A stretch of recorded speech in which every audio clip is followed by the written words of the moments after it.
Kembali lagi di Cerita Cinta Channel. Jangan lupa like, comment, and subscribe ya. Terima kasih. Setelah beberapa saat, langit melihat Jingga sudah kembali terlelap di pelukannya. Dengan perlahan namun pasti, ia menidurkan kepala Jingga sangat hati-hati. Baru setelah itu, ia menyuruh dokter agar segera mengobati tangan Jingga. Kedua tangannya terluka dan berdarah. Satu tangan karena pisau buah, yang satu lagi karena jarum infus. Langit tak henti-henti memandang wajah cantik istri kecilnya. Ia sangat merindukan sosok Jingga yang ceria seperti semula. Jingga yang biasanya cerewet, selalu aktif, dan tak henti berbuat jahil, namun kini keceriaan itu lenyap karena ulahnya. Langit menghela nafasnya berat. Setelah selesai, dokter itu pun langsung disuruh pergi oleh Langit karena ia tidak mau bila nanti Jingga terbangun dan melihat wajah dokter Zara akan kembali berteriak lagi. Ceklek, Langit mengalihkan pandangannya. Gary dan Maxim masuk dengan membawa makanan untuk Langit. Makanlah dulu, jangan sampai kamu kehabisan tenaga karena menjaga Jingga. Gak lucu kalau kamu ikut dirawat setelah Jingga, kata Gary memberikan sebuah bingkisan makanan kepada Langit. Namun lagi-lagi Langit menggelengkan kepalanya, menolak secara halus. Bagaimana bisa dirinya makan di saat seperti ini, batinnya. Jingga mencoba untuk bunuh diri. Aku takut, gumam Langit terus menggenggam tangan Jingga. Kepalanya kini ia sandarkan pada bagian tempat tidur Jingga. Bagaimana bisa? Pekik Gary dan Maxim bersamaan. Keduanya tidak menyangka bahwa Jingga bisa memiliki jalan pikiran ke sana. Gary berpikir bahwa Jingga adalah gadis yang sangat kuat dan positif, tapi ternyata Jingga bisa memiliki arah pemikiran sampai sana. Sungguh Gary tidak menyangkanya. Aku sudah menyuruh Ed untuk mengurus Sisil dan aku juga bersihkan kamar itu, gumamnya lagi. Kami hargai keputusan kamu, Lang. Tapi akan lebih baik kalau kamu lakuin ini tuh dulu sejak kamu memutuskan untuk bersama Jingga, sahut Gary dengan wajah datarnya. Aku terlalu bahagia bersama Jingga sampai aku lupa bahwa aku masih memiliki kenangan itu dengan Biru. Aku benar-benar lupa. Pekik Langit begitu pelan seraya mengusap wajahnya frustasi. Gary dan Maxim pun hanya diam tanpa menjawab lagi ucapan Langit. Keduanya tahu bahwa Langit sudah mencintai Jingga, hanya saja penyesalan Langit terlambat. Tanpa dia sadari, ia sudah memupuk penyakit dalam diri Jingga sejak dulu, dan kini Langit sedang menuai apa yang selama ini ia pupuk. Jingga, makan ya, ujar Raihan untuk kesekian kalinya, berusaha untuk membujuk Jingga agar mau membuka mulut. Jangankan untuk makan, sekedar minum saja Jingga tidak mau. Hingga kini bibir wanita itu terlihat sangat kering. 2 hari sudah Jingga di rumah sakit. Ia sama sekali tidak mau membuka mulut. Mulutnya seolah terkunci rapat. Bahkan ia juga tidak mau bertemu dengan Langit. Jingga, kalau kamu nggak mau makan, kamu akan seterusnya berada di sini. Kamu betah ya di sini, kata Raihan lagi, seraya menghela nafas berat. Jingga, kamu tahu nggak? Dulu mamaku juga pernah hamil dan keguguran, bahkan tidak hanya 1 kali, 2 kali Jingga, kehamilan pertama dan ketiga. Jadi aku seharusnya memiliki 2 saudara. Tapi ternyata 2 saudaraku itu gugur sebelum terbentuk, ujar Raihan membuat Jingga langsung menatap laki-laki remaja tersebut.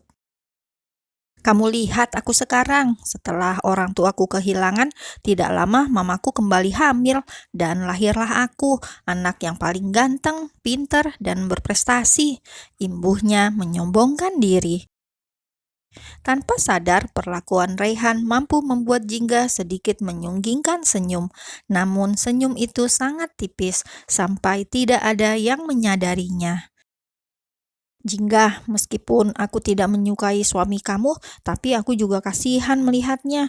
Dia juga sama terpuruknya denganmu. Kasihan dia ya, dia sampai sekarang belum mau pulang, makan pun tidak mau. Dia masih setia menjadi palang pintu di sana. Ucap Raihan lagi, seraya menunjuk ke arah pintu ruangan Jingga.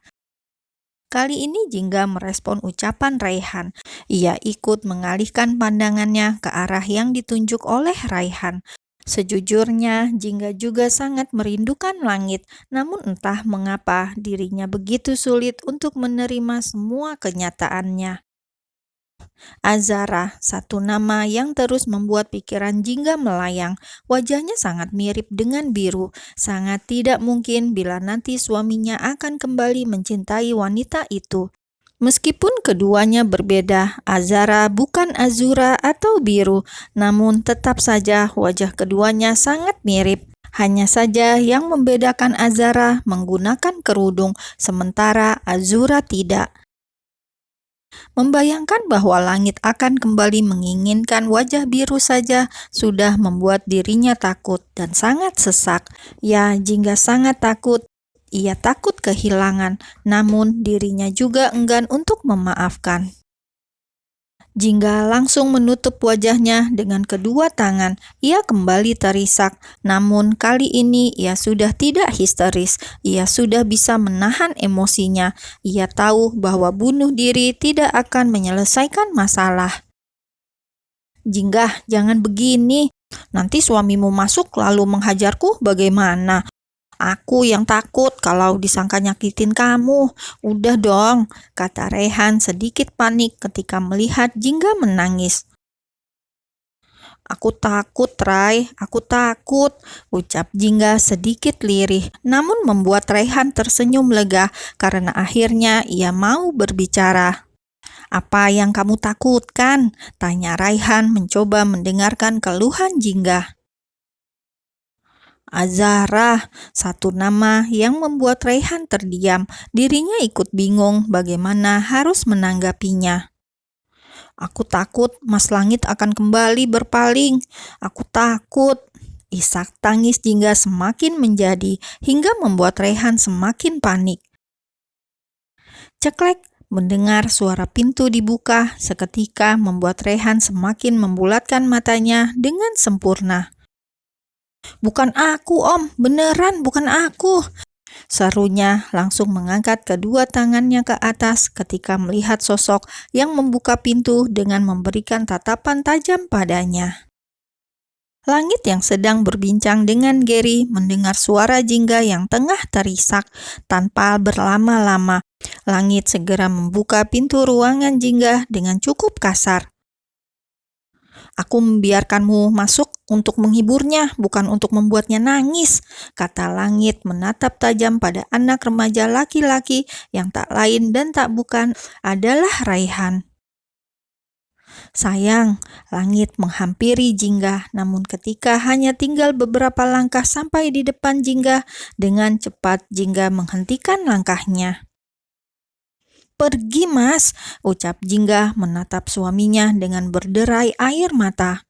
Kamu juga pergi, Rai, kalian semua pergi, aku mau sendiri, imbuhnya menundukkan kepala.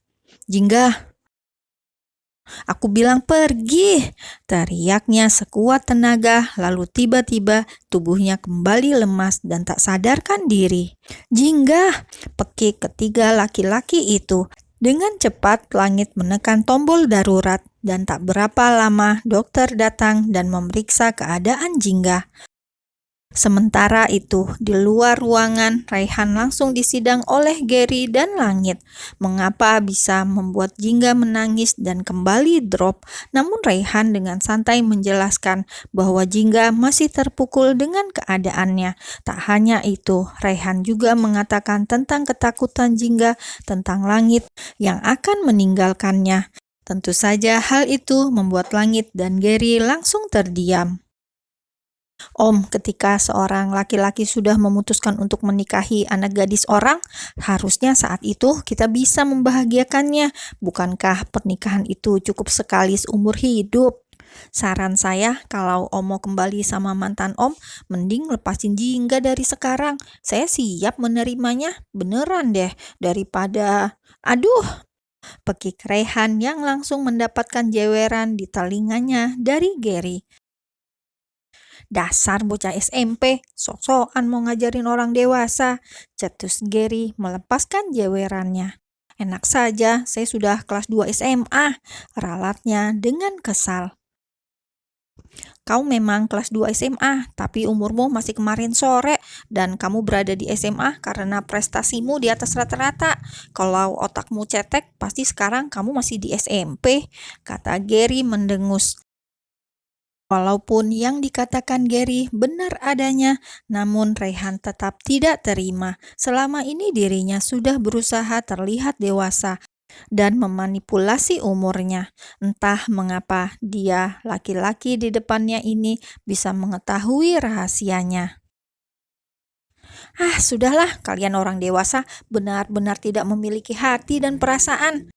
Pantas saja Jingga tertekan, pasti karena selalu kalian tindas dan bully. Cetus Rehan menggerutu, lalu ia segera pergi meninggalkan rumah sakit. Tujuannya hanya untuk menjenguk Jingga dan memberikan semangat, dan kini dirinya sudah lega karena sedikit-sedikit Jingga sudah mulai merespon dan membaik. Besok dirinya akan datang lagi untuk melihat perkembangan Jingga. Sementara itu, Gary yang mendengar gerutuan Rehan lagi-lagi mendengus. Bukan dirinya orang dewasa yang menindas Jingga, namun Jinggalah yang selalu menindas mereka. Terlebih ketika Jingga hamil beberapa waktu lalu, Gary dan Maxim tidak pernah dibuat istirahat sedikit. Pasti ada saja hal yang diminta Jingga. Lang, sepertinya Jingga takut kalau kamu akan mengejar dokter yang mirip biru itu. Dan sepertinya Jingga memiliki trauma yang cukup besar akan hal ini, ucap Gary menepuk bahu Langit. Aku tahu, jawab Langit sedikit bergumam seraya memejamkan mata dan menghela nafasnya berat.